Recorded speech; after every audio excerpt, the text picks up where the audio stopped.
Hey, what's up? This is Chosen. Happy Tuesday to you. And actually had a different video scheduled for this morning, but we have a new login champion being announced. So I wanted to get you some context on that. And then also, I don't want to close this yet because we've got a flash offer. And if I close it, it is going to disappear. So we'll talk about a flash offer that you might see in game, if it is a good offer in the context of offers we typically see. And we'll also talk about the new free login reward champion and Epic, and give you my thoughts on that while wrapping up everything going on in game, like CVC launching and all of that. So let's get into it.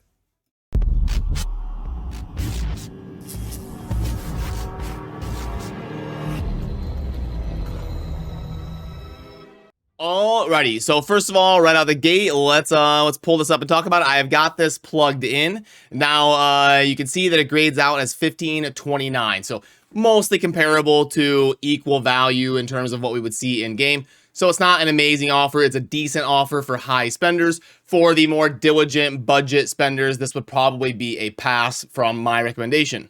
So, okay, also, we are going to be getting a new login reward champion that is going to replace the ARIX fragments that you see in the 271 plus day category. When players finish the fragments for collecting ARIX, then the replacement for that will be the new Epic champion they just announced this morning in Seize.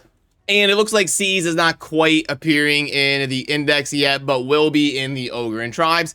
And I have the kit that we can pull up right here and go over this together. So, okay, we've got the A1 that is going to place 50% increased attack on this champion for 2 turns if critical. That's kind of an underwhelming A1. It's just a self buff. So I don't know about the having to be critical part.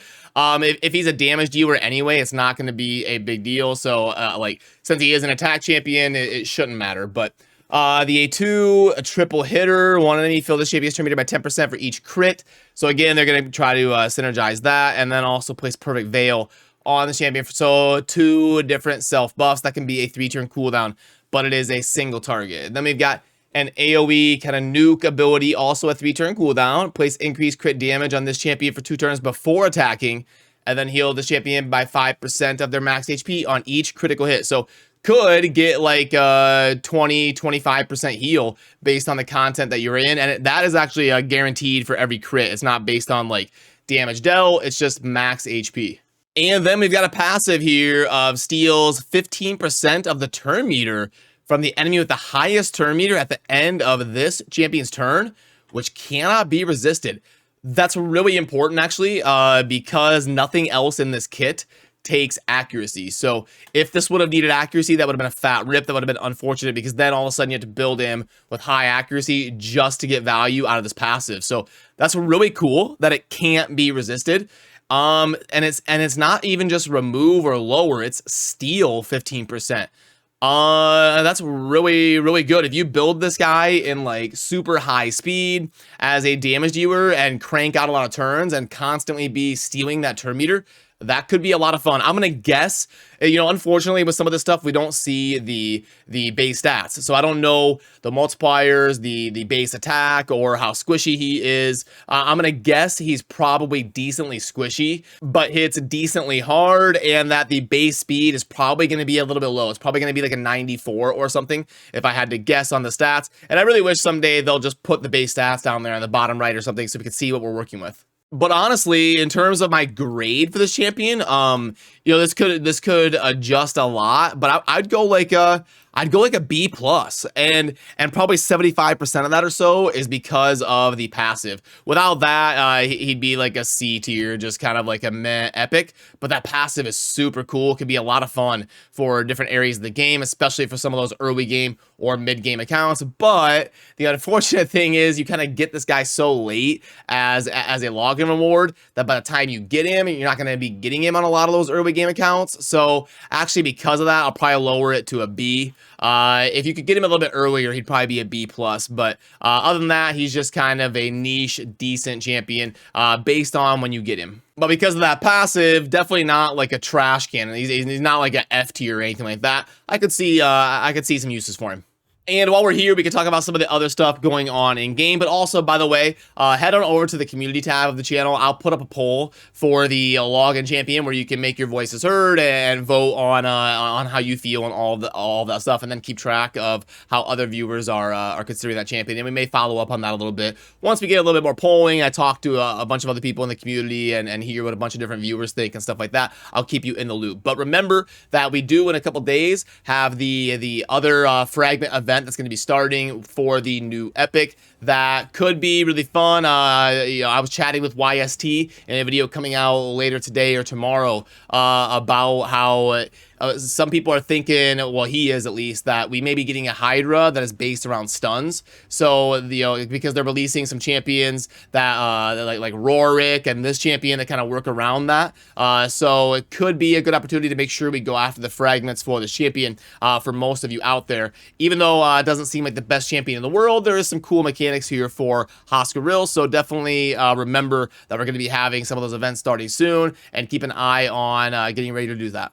And we also have a bunch of 10x events that are going to be going on today. A pretty crazy one here for Prince Kaimar, and then the new champion Michinaki. And then we're going to have Duchess up for grabs tomorrow from Sacred Shards. Now, I do want to show you a little bit of polling to give you some context. I put this out on the channel asking if people intend to pull Sacred Shards for Duchess, which is going to be starting tomorrow on the second day of CVC around Sacreds, which is why we got the picture of the Sacred on the icon there. But looks like 80% of people saying that no, they are not. Now, Duchess is arguably the best non-void legendary in the game, and only 20% of people are willing to YOLO some Sacreds to go after a 10x. So what that's telling me is there's too many champions now that 10x is not impactful enough. It is not it's not high enough of a chance, and people are weighing the risk reward and saying, the odds are too low, there's too many champions, and even with a 10x, my odds just aren't good enough of actually feeling like I've got a realistic shot at going after the 10x for Duchess. So I wanted to do a video somewhat soon talking about, I think that Raid's gonna have to evolve their 10x mechanic. I think it was pretty good back when it first launched, but there's just like the amount of champions has like doubled since then. So it's probably time to bump these banners up to like a 25x. Like they're never gonna make it a 100% probably, because like not for that many different champions. They're still gonna do like their like guaranteed summon events and stuff like that. But it'd be nice to see them bump that up to like a 20 or 25x just because of the power creep of how many champions have been added to dilute the pool. Other than that, we'll be having CVC the next couple days, so make sure you're getting those tag team arena matches in if you play the tag team arena, and kind of keeping up with everything going on your account. But don't go too crazy because we do have the fragments starting this Thursday. We've got a normal Fire Night tournament live. You do want to at least get to 15 to 25 to scoop up your 100 coins. And then there's also a classic arena takedown that's perfectly normal, but there are coins up here for finishing it, so worth just kind of running your normal stuff to stay active. Then under the events tab, the only thing going on right now is the summon rush, and it is going to be ending at the end of the day as we move towards some of the events starting later on this week for the Epic that is going to be up for grabs in fragments. And we can pop into the shop and see if there's anything worth going over besides that lightning pack. I'll see if there's anything that people would be really curious about. We plugged this in yesterday, and it's not great. It's decent for high spenders, but for the people that are really patient for just the really premium offers, this isn't one of them. This is a new one. Okay, yeah, so you can see 6 days, 19 hours. So this is going to be up here for a week, and it just launched this morning. So let's go ahead and plug this in really quick. Let's reset. And it was 12 ancient shards and 2 legendary tomes. So 12 and then 2. Okay, 21.90. And it costs 21. So it is technically a good offer by the Plarium standards of stuff that you usually see offered in game, but it's not some banger, amazing offer, super recommend. But it is a good offer for the people that scale towards the higher spenders in Raid. Again, for the people on a budget, it's not super amazing. And then divine speed, yeah, okay, cool. Okay, so that mostly catches us up. I did want to talk about the new champion that's going to be coming to the Ogre and Tribes, and then maybe I'll upload the video that I had scheduled for right now a little bit later today or something, and we'll try to kind of manage that accordingly. But yeah, let me know down below your thoughts on the new epic being added to the game. Do you like it as a champion? Do you feel how I feel, how it's pretty decent if you would get it a little bit earlier? It comes a little bit too late down the road, and give me your thoughts on that. And I'll also host a poll, like I said, over on the community tab if you want to give it your thoughts and kind of vote on the Epic Champions kit and how you feel about it. So that'll do it for me on this one. As always, remember to subscribe on your way out if you enjoy daily Raid Shadow Legends content. I'll see you soon in the next video. Thanks for watching. Peace.